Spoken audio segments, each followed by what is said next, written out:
Lecture number 1 जो है वो आज हम स्टडी करेंगे, क्वांटम मैकेनिक्स को शुरू करने लगे हैं। अभी सुबह जब हुआ मैंने क्वांटम मैकेनिक्स का जिक्र किया था, ठीक है। तो पहले नंबर पर तो यह है कि इसमें मैं आपको बुक्स बता दूं जो टेक्स्ट बुक्स चाहिए आपको इसके लिए। नंबर 1 पे क्वांटम मैकेनिक्स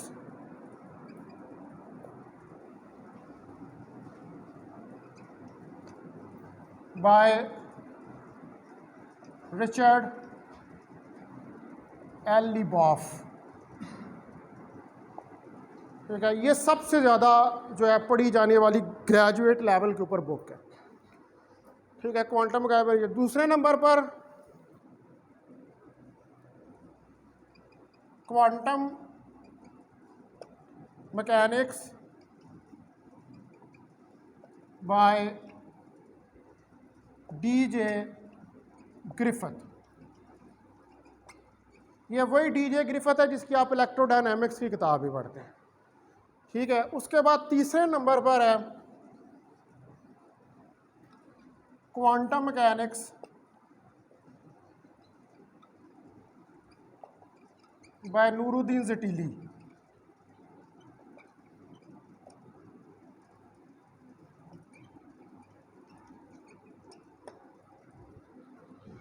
इसके अलावा और भी बहुत सारी किताबें हैं जो क्वांटम मैकेनिक्स की आप यूज़ कर सकते हैं, लेकिन ये 3 मेन बुक्स हैं जिनको फॉलो किया जाता है ज़्यादातर। इसके अलावा विग्नर और गैनियर ये भी 2 हैं आथर, जिनकी भी किताब जो है वो इस्तेमाल होती है, लेकिन ये 3 ही काफ़ी हैं मेरे ख्याल में, ठीक है। अच्छा, अब जो है ये तो मैंने आपको टेक्स्ट बुक्स बता दी हैं, ठीक है। ये वाली आपने टेक्स्ट बुक्स जो है इनको आपको जिसको टेक्स्ट बुक का शौक है वो इनको फॉलो कर सकते हैं, ठीक है। मैंने अपनी किताब से पढ़ा, ये मेरी किताब, ठीक है, मैं इससे पढ़ाऊँगा, ठीक है। आपने जिधर से मर्जी पढ़ना है you can study, I will follow it, क्योंकि जो सरगोदा यूनिवर्सिटी की कोर्स आउटलाइन वो सारी इसको फॉलो करती है, मैंने इससे पढ़ाना है। तो पहले नंबर पे मैं बगैर वक्त ज़ाया किए जो है वो चैप्टर नंबर 1 जो है उसको स्टार्ट करने लगा हूँ।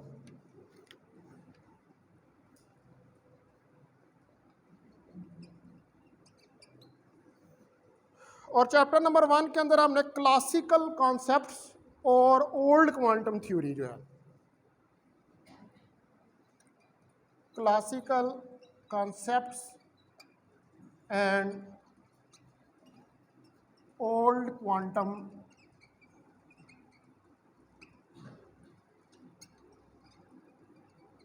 थ्योरी को स्टडी करना।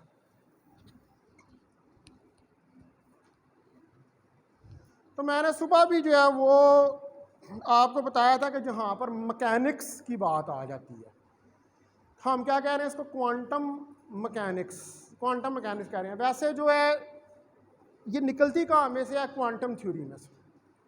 जिस तरह क्लासिकल थ्योरी होती है ना, इसी तरह क्वांटम थ्योरी होती है। क्लासिकल थ्योरी में क्या है कि क्लासिकल थ्योरी के अंदर आप मैक्रोस्कोपिक लेवल के ऊपर जो ऑब्जेक्ट्स हैं उनको स्टडी करते हैं। मैक्रोस्कोपिक लेवल के ऊपर जैसे सुबह हमने बॉडी को डिफाइन किया है, ठीक है, आपने पार्टिकल को डिफाइन किया है। पार्टिकल यानी कि रेस्ट ऑफ दैट उसकी डायमेंशंस क्या, हम उसको पार्टिकल कह लेते हैं। तो मैक्रो लेवल के ऊपर जो है मैकेनिक्स वो क्लासिकल मैकेनिक्स होती है। लेकिन जब हम माइक्रो लेवल पे होते हैं, माइक्रो लेवल का मतलब होता है कि एटॉमिक स्केल। अब एटॉमिक स्केल कौन सा होता है कि जब आप एटम और एटम के अंदर चले जाते हैं, तो वो जो रीजन है या वो जो वर्ड है वो इंटायरली डिफरेंट है उस वर्ड से कि जो आप मैक्रो लेवल पे जिसको स्टडी करते हैं, ठीक है। वहाँ पर जाकर जिसकी हम ये बात कर रहे हैं माइक्रो लेवल की, जिसको हम क्वांटम मैकेनिक्स कह रहे हैं, इस लेवल के ऊपर जाकर जो न्यूटन के लॉज हैं या दूसरे लॉज जो हैं वो क्वांटम थ्योरी के अंदर जो हैं वो एप्लीकेबल नहीं होते, ठीक है। वहाँ पर आप इन लॉज को लगाकर क्वांटम मैकेनिक्स जो है उसको डिफाइन नहीं कर सकते, ठीक है। तो क्वांटम मैकेनिक्स या क्वांटम थ्योरी जो है वो अलहदा से एक फार्मलिज्म है। किन को स्टडी करने के लिए? छोटे पार्टिकल्स, किस लेवल के ऊपर? एटॉमिक लेवल के ऊपर। एक इंटायरली एक डिफरेंट मैकेनिज्म है, एक डिफरेंट वर्ल्ड है और बिल्कुल चेंज है। वैसे एक्चुअली जो थ्योरी है वो क्वांटम थ्योरी है। उस क्वांटम थ्योरी के अंदर, क्योंकि मैंने अभी सुबह आपको बताया था कि अगर प्लांक कांस्टेंट एच कैट को आप जीरो कर दें तो क्वांटम जो है वो क्लासिकल में चेंज हो जाता है। ठीक है, तो यानी कि इसका मतलब है कि क्लासिकल क्वांटम में से ही ओरिजिनेट हो रही है। उसी के अंदर एक लिमिटिंग केस है, जैसे बोहर कॉरस्पॉन्डेंस प्रिंसिपल है, वो आपने पढ़ा हुआ है मॉडर्न फिजिक्स के अंदर। बोहर कॉरस्पॉन्डेंस प्रिंसिपल क्या करता है? वो क्लासिकल मैकेनिक्स और क्वांटम मैकेनिक्स जो है उसको आपस में रिलेट करता है। तो उसी के अंदर यू एच कट को अगर आप जीरो के बराबर कर दें तो वो आपकी क्लासिकल जो है क्वांटम जो है वो क्लासिकल के अंदर चेंज हो जाती है। अब मैकेनिक्स का तो मैं सुबह भी आपको मैं बता चुका, मैं उसको दोबारा रिवाइज नहीं करूँगा उसको। क्लासिकल मैकेनिक्स का भी आपको मैंने बताया, ठीक है, सुबह के क्या होती है। फिर मैंने रिलेटिविस्टिक मैकेनिक्स का भी आपको बताया था। रिलेटिविस्टिक मैकेनिक्स आपको मैंने बताया था कि वो मैकेनिक्स जिसमें हम उन पार्टिकल्स के साथ डील करते हैं कि जो स्पीड ऑफ लाइट या faster than speed of light के साथ जो है वो मूव कर रहे होते हैं। ठीक है, उसको हम रिलेटिविस्टिक में, जैसे इलेक्ट्रॉन है, न्यूट्रॉन है, प्रोटॉन है, फोटॉन्स हैं। फोटॉन्स तो कारी स्पीड ऑफ लाइट से रहे होते हैं। तो फास्ट मूविंग पार्टिकल्स को जब आपने स्टडी करना होता है वहाँ पर रिलेटिविस्टिक मैकेनिक्स जो है उसको यूज़ करते हैं। ठीक है, अब आगे मेन चीज़ जो है जो हमने यहाँ पर जिसका जिक्र करना है वो है quantum mechanics.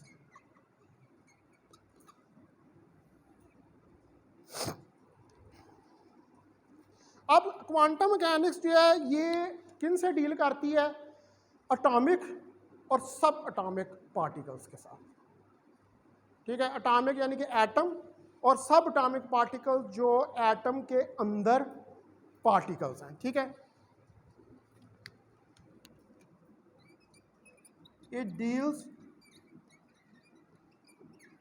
With atomic and सब एटॉमिक पार्टिकल्स। ठीक है, तो ये एटॉमिक और सब एटॉमिक पार्टिकल्स हैं उनसे डील करती है। यानी कि अगर आपने न्यूट्रॉन, प्रोटॉन, इलेक्ट्रॉन इन सब को स्टडी करना है, इन्हीं की मैकेनिक्स को स्टडी करना है कि ये पार्टिकल्स किस तरह मूव कर रहे हैं, तो वो क्लासिकल मैकेनिक्स से आप स्टडी नहीं कर सकते। क्लासिकल मैकेनिक्स जो है वहाँ पर जाकर इनवैलिड हो, अभी ये इसको हम समझेंगे कि वो क्यों इनवैलिड जो है वो हो जाती है। अब क्वांटम मैकेनिक्स या क्वांटम थ्योरी जो है, ठीक है, ये वो ब्रांच है फिजिक्स की, क्वांटम मैकेनिक्स। क्वांटम मैकेनिक्स का तो मतलब है कि motion of subatomic particles, लेकिन जो क्वांटम थ्योरी है, ठीक है, क्वांटम मैकेनिक्स और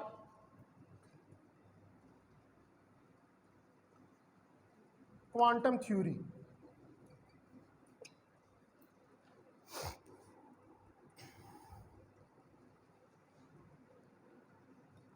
is a branch of physics.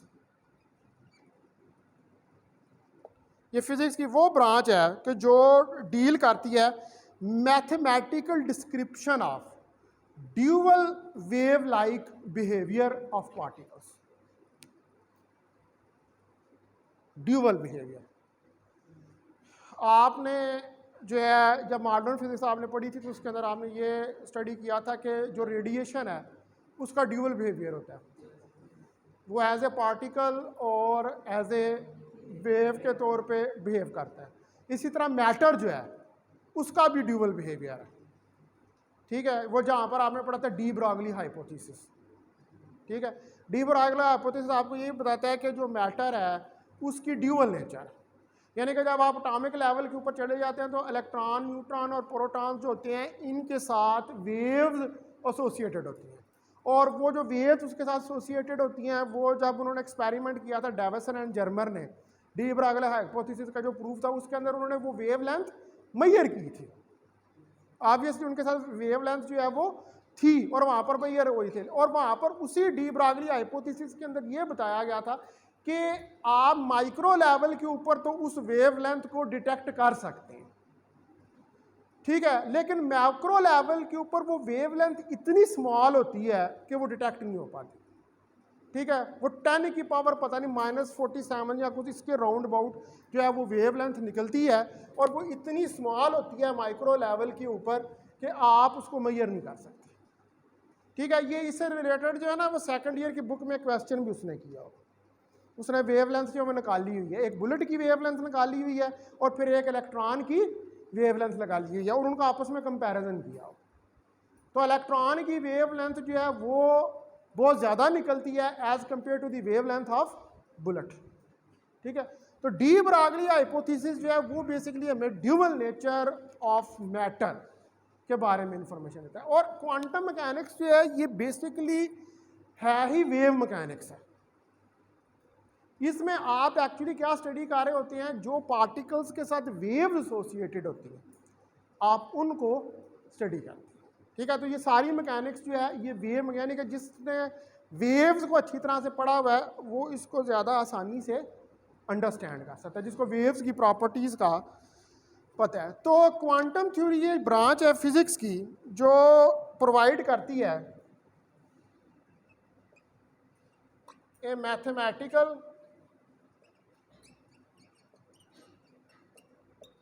Description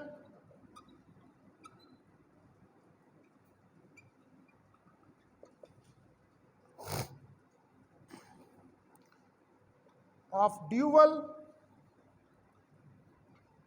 wave particle and particle wave like behavior।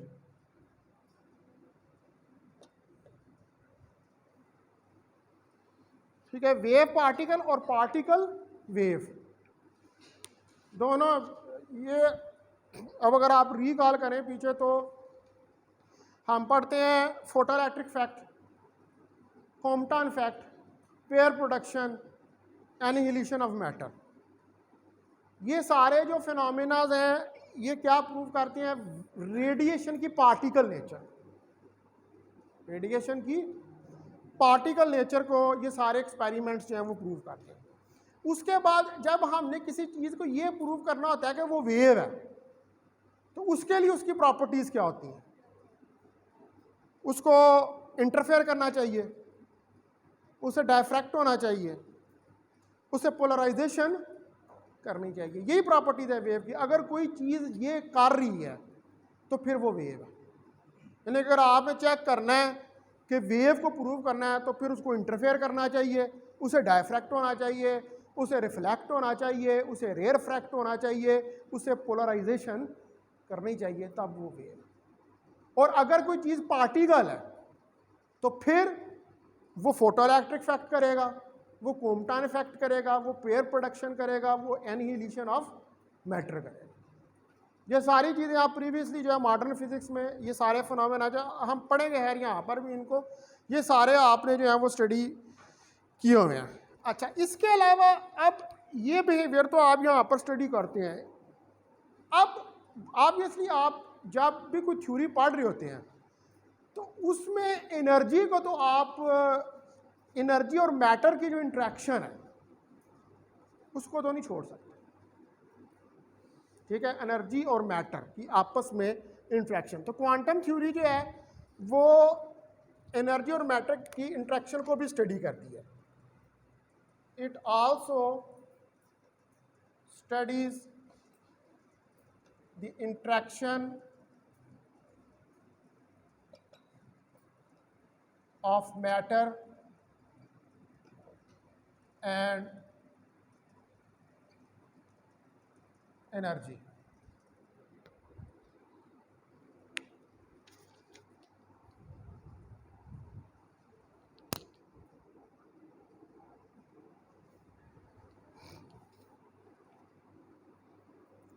अब क्वांटम मैकेनिक्स जो थी ये मेनली या बेसिकली जो डेवलप की थी ये नील बोहर ने की थी, लेकिन जो क्वांटम थ्योरी थी उसका आगाज़ जो था वो मैक्स प्लैंक और आइंस्टाइन ने किया, ठीक है। लेकिन मैकेनिक्स जो थी, क्वांटम मैकेनिक्स जो थी, उसको नील बोहर ने,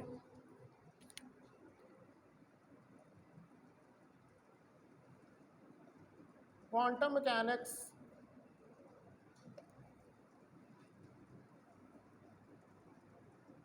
was introduced by Niels Bohr.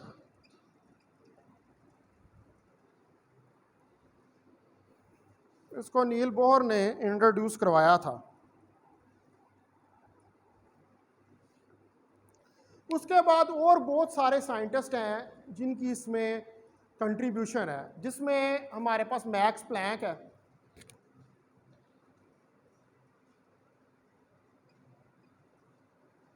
ठीक है। उसके बाद मैक्स बॉर्न है,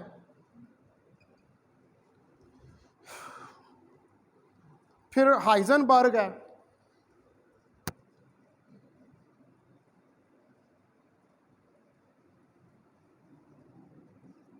और एल्बर्ट आइंस्टाइन, ठीक है। ये साइंटिस्ट जो हैं इनका भी बहुत काम है इसके अंदर। और भी हैं साइंटिस्ट जिन्होंने किया, लेकिन ये मेन थे कि जो क्वांटम थ्योरी का आगाज़ करने वाले लोग, ठीक है, क्वांटम मैकेनिक्स का। इनकी ही जो डिस्कवरीज थी उनके ऊपर आगे क्वांटम मैकेनिक्स जो है उसको डेवलप किया गया।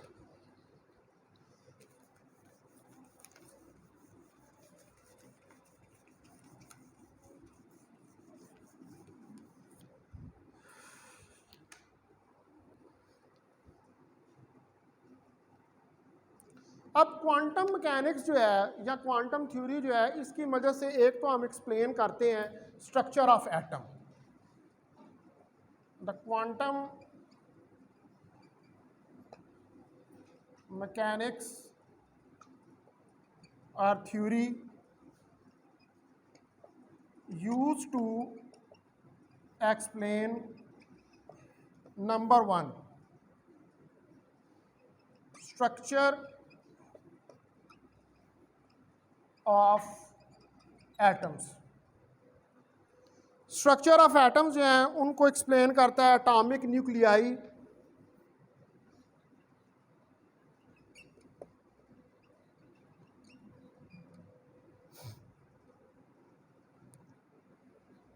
मॉलिक्यूल्स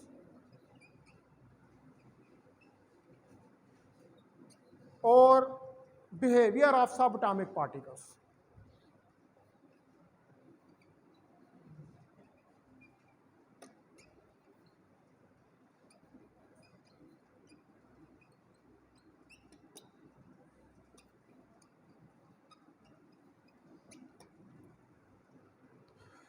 क्वांटम मैकेनिक्स जो इन सब चीज़ों को एक्सप्लेन करती है।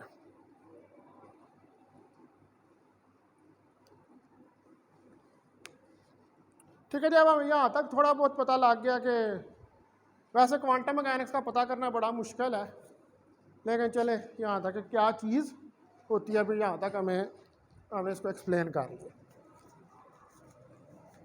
आपको इतना पता चल गया कि दो किस्म की डोमेन्स होती हैं, एक क्लासिकल डोमेन होती है और एक क्वांटम डोमेन होती है।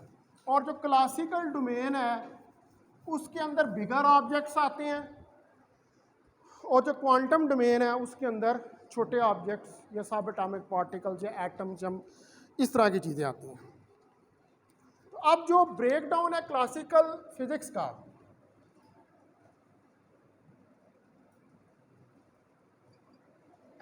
ऑफ क्लासिकल फिजिक्स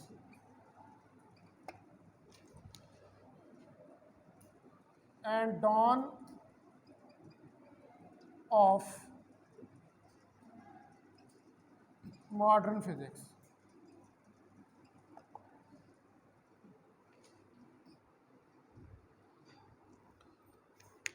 तो क्वांटम मैकेनिक्स जो है ये बेसिकली मॉडर्न फिजिक्स के अंदर ही आती है, क्योंकि मॉडर्न फिजिक्स के अंदर ही आप एटॉमिक फिजिक्स को भी स्टडी करते हैं और मॉडर्न फिजिक्स के अंदर ही आप न्यूक्लियर फिजिक्स को भी स्टडी करते हैं। तो ये सारी चीज़ें जो हैं nuclear physics, atomic physics, basically ये क्वांटम फिजिक्स, ये सारी जो है ये क्वांटम की डोमेन के अंदर ही आती हैं। अब जो क्लासिकल मैकेनिक्स है, ठीक है, उसके अंदर इन क्लासिकल मैकेनिक्स, जो क्लासिकल मैकेनिक्स है इसमें जितनी फिजिकल क्वांटिटीज हैं, ठीक है, अब फिजिकल क्वांटिटी क्या होती है आपको पता है कि ऐसी चीज़ जिसको आप ऑब्जर्व या मेजर कर सकें, जैसे एनर्जी है, पोजीशन है, ये सब क्या है, फिजिकल क्वांटिटीज हैं, ठीक है। तो क्लासिकल मैकेनिक्स के अंदर जो जितनी भी फिजिकल क्वांटिटीज हैं, ऑल फिजिकल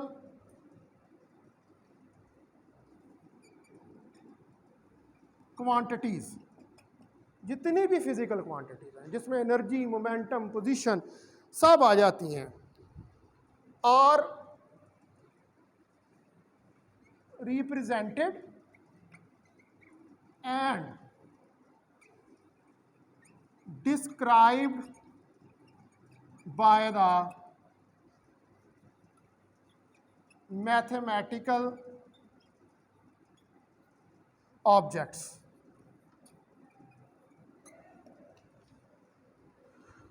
ठीक है। तो इनको मैथमेटिकल ऑब्जेक्ट्स जो हैं उनकी मदद से डिस्क्राइब किया जाता है, जो कि रियल वैल्यूड कॉन्टिन्यूस फंक्शंस होते हैं, ठीक है, which are real valued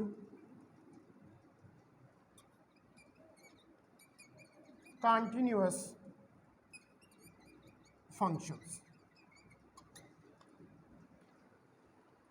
continuous function का आपको पता है कि हम कैसे कॉन्टिन्यूस फंक्शन को चेक करते हैं, उसका डेरिवेटिव लेके जीरो के बराबर रख देते हैं, ठीक है। कॉन्टिन्यूटी कैसे चेक होती है, किसी चीज़ की मैक्सिमम या मिनिमम वैल्यूज, ठीक है, उसका डेरिवेटिव लें और उसको जीरो के बराबर रख दें, उसकी मैक्सिमम या मिनिमम वैल्यू चले तो आपको पता चलेगा कि फंक्शन कॉन्टिन्यूस है या नहीं। और ये कोऑर्डिनेट्स हैं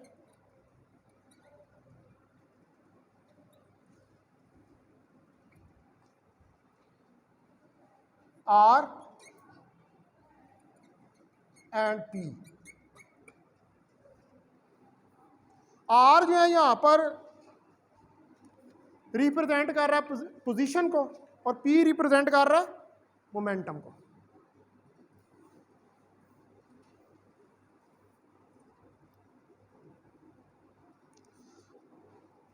अब क्लासिकल मैकेनिक्स जो है वहाँ पर ये जो इन फिजिकल क्वांटिटीज़ की बात की गई है, ये बेसिकली ये जो फिजिकल क्वांटिटीज़ है ये ऑब्जर्वेबल्स होते हैं।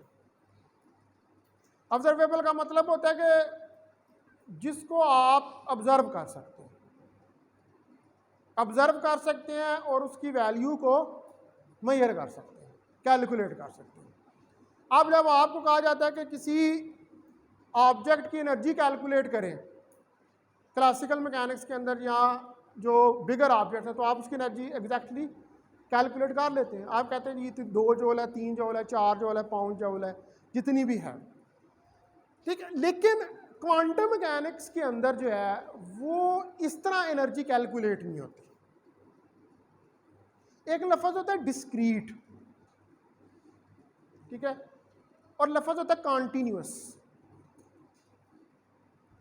डिस्क्रीट का मतलब होता है कि जो चीज़ कॉन्टिन्यूस बिहेवियर शो ना कर रही है, ठीक है। जैसे आप ये कह सकते हैं जैसे डिजिट्स हैं 1 2 3 4 5 6 7 8 9, ये कॉन्टिन्यूस नहीं है। ये 1 और है, 2 और है, 3 और है, 4 और है, 5 और है। उसकी वजह यह है कि आप सपोज करें कि एक ये लाइन है इस तरह करके, ठीक है, ये अब सीधी लाइन है, तो मैं इस पूरी लाइन को अगर कोई नाम दे दूं, ए इसको मैं नाम दे देता हूं, इस पूरी लाइन को मैं कहता हूं ये कॉन्टिन्यूअस है। लेकिन अगर मैं डिस्क्रीट की बात करूं तो इसी लाइन को तोड़ दूंगा ये। अब ये जो लाइन है यहां पर, तो मैं इसकी जब एनर्जी कैलकुलेट करूंगा तो वो एक ही होगी। इसका मोमेंटम कैलकुलेट करूंगा वो एक ही होगा, इसकी पोजीशन कैलकुलेट करूंगा वो एक ही होगी, लेकिन इधर आगे सिचुएशन डिफरेंट हो जाए। अब यहां पर अगर मैं इसकी एनर्जी को रिप्रेजेंट करूं तो मैं कहूंगा इसकी E1 है, इसकी E2 है, इसकी E3 है, इसकी E4 एंड सो ऑन। तो क्लासिकल मैकेनिक्स के अंदर डिस्क्रीट वैल्यूज का कोई कॉन्सेप्ट नहीं होता,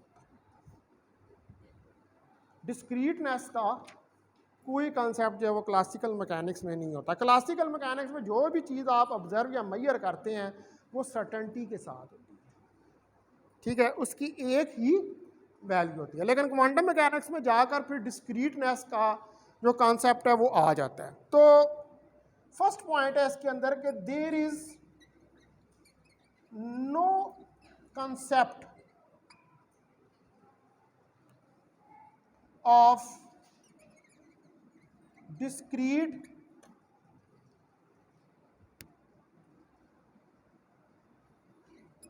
value quantities in classical mechanics।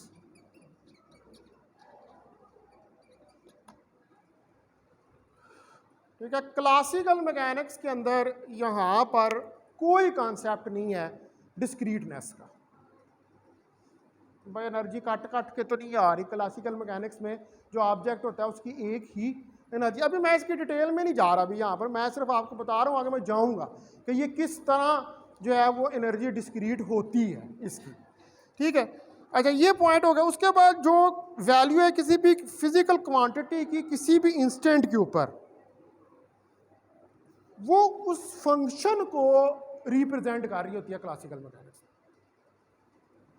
यानी कि जैसे मैंने आर या पी की बात की है, तो आर या पी के हैं, ये फिजिकल क्वांटिटी है और आप इनको किसी का फंक्शन भी ले सकते हैं इन फिजिकल क्वांटिटीज, ठीक है। जैसे पी ऑफ एक्स है, ठीक है, पी ऑफ एक्स। जैसे मैं मोमेंटम की बात करूं कि पी ऑफ एक्स है, ठीक है, तो पी ऑफ एक्स का मतलब है कि मोमेंटम फंक्शन है एक्स का। What is x? X is a coordinate. X जो है वो कोऑर्डिनेट है। आपको पता है कि एक्स वाई जेड 3 कोऑर्डिनेट्स हो सकते हैं, तो हम इसको ये भी लिख सकते हैं कि पी ऑफ वाई, इस पर ना डालें अभी वेक्टर को ले रहा हूँ मैं, इसको पी ऑफ जेड ले सकते हैं ना आप इसको। तो ये क्या है, ये फंक्शन को रिप्रेजेंट कर रहा है। तो इसका जो दूसरा पॉइंट है, इसी तरह पोजीशन को भी आप ले सकते हैं, ठीक है। पोजीशन भी तो फंक्शन हो सकती है, R of X, R of Y, R of Z.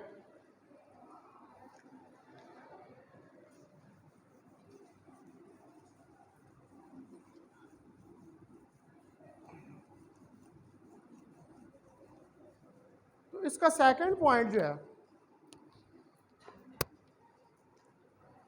the value of a physical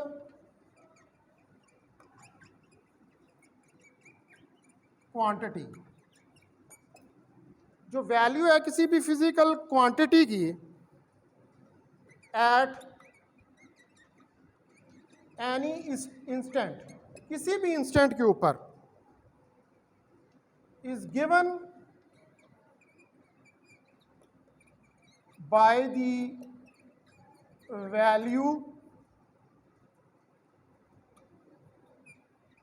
at that instant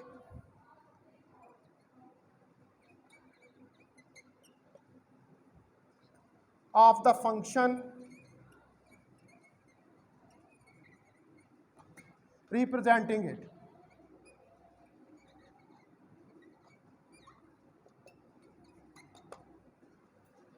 ठीक है, जो कि इसको रिप्रेजेंट कर रहा है फंक्शन किसी भी इंस्टेंट के ऊपर।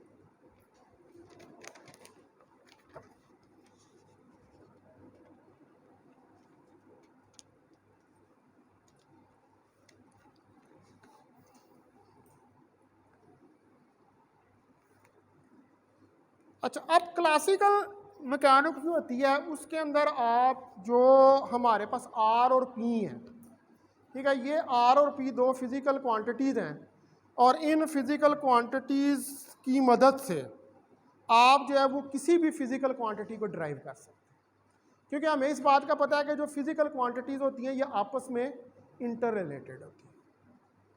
ठीक है, जैसे मोमेंटम की अगर हम बात करें तो P equal to M V है, तो P equal to M V, mass भी एक फिजिकल क्वांटिटी है, वी के अंदर आता है displacement x over T, T भी फिजिकल क्वांटिटी है, x भी फिजिकल क्वांटिटी है, तो ये सारी आपस में इंटरलेटेड है और आप इनमें एक क्वांटिटी को दूसरी क्वांटिटी से ड्राइव करते हैं। अब पहली बात तो यह है कि हमारे पास तीन जो है वो बेसिक फिजिकल क्वांटिटीज होती हैं, उन तीन बेसिक फिजिकल क्वांटिटीज से हमारे पास ड्राइव्ड फिजिकल क्वांटिटीज आती हैं। ठीक है, तो इसका मतलब ये है कि आप क्लासिकल मैकेनिक्स में इन फिजिकल क्वांटिटीज को एक दूसरे से ड्राइव जो है वो कर सकते हैं। अच्छा, अभी आप पढ़ रहे हैं वो क्लासिकल इलेक्ट्रोडायनामिक्स। ठीक है, अभी आपने पढ़ी थी क्लासिकल इलेक्ट्रोडायनामिक्स 1, अब आपने पढ़नी है क्लासिकल इलेक्ट्रोडायनामिक्स 2। अब क्लासिकल इलेक्ट्रोडायनामिक्स जो होती है उसमें कौन सी फिजिकल क्वांटिटीज आप यूज करते हैं, किन का बार बार जिक्र होता है?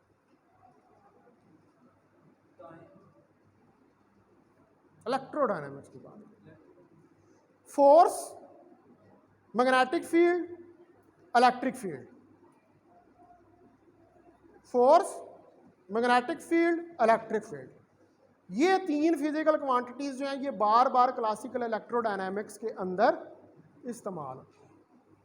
ठीक है, इनको आप यूज करते हैं। जिस तरह यहाँ पर मैं क्लासिकल मैकेनिक्स की बात कर रहा हूँ ना, क्लासिकल मैकेनिक्स में आप इसको किसको कह रहे हैं, आर और पी को, लेकिन वहाँ पर आपने किसको, ई और बी को जो है, और एफ को, फोर्स। अब फोर्स मैग्नेटिक भी होती है, फोर्स जो है वो इलेक्ट्रिक भी होती है। ठीक है, अभी आपने पिछला जो पोर्शन पढ़ा था वो क्या था, वो इलेक्ट्रोस्टैटिक का था। अभी आपने पढ़ना है मैग्नेटिक फील्ड वाला, कि जब चार्ज जो है वो मूव करना वो, लेकिन मैं यहाँ पर बता रहा हूँ कि वो भी फिजिकल क्वांटिटीज हैं जिनसे आप रिप्रेजेंट जो है वो करते हैं। अच्छा, अब क्लासिकल मैकेनिक्स के अंदर मैंने सुबह आपको एक और चीज़ बताई थी कि जितनी मोशंस होती हैं वो एब्सोल्यूट होती हैं। ठीक है, जितनी मोशन, सॉरी एब्सोल्यूट नहीं होती, रिलेटिव होती है, सॉरी उल्टा बोल रहा हूँ। ठीक है, एब्सोल्यूट मोशन का कोई तसव्वुर नहीं है वहाँ पर क्लासिकल मैकेनिक्स के अंदर। ठीक है, अब यहाँ पर जो क्वांटम मैकेनिक्स है ये बेसिकली इसको तो फॉलो करती है कि मोशन जो है वो रिलेटिव होती है, क्योंकि रिलेटिव मैकेनिक्स के इफेक्ट जो है वो क्वांटम मैकेनिक्स के अंदर भी आते हैं। ये नहीं कि क्वांटम मैकेनिक्स के अंदर नहीं आते, क्योंकि आप क्वांटम मैकेनिक्स के अंदर भी उन्हीं पार्टिकल्स को स्टडी कर रहे होते हैं जो स्पीड ऑफ लाइट या नियर स्पीड ऑफ लाइट के साथ मूव कर रहे होते हैं, यानी कि उनकी मैकेनिक्स को अगर आपने डेवलप करना है तो फिर उसके लिए क्वांटम मैकेनिक्स ही जो है वो आपको चाहिए।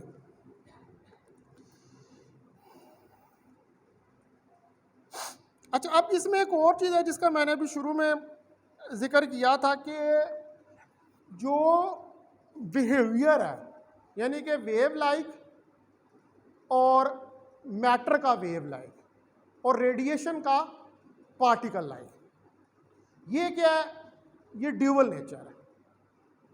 अब ये जो ड्यूअल नेचर है, ये ड्यूअल नेचर क्लासिकल मैकेनिक्स में नहीं आपको समझ आती है, और ना ही क्लासिकल मैकेनिक्स में ड्यूअल नेचर का जिक्र होता है।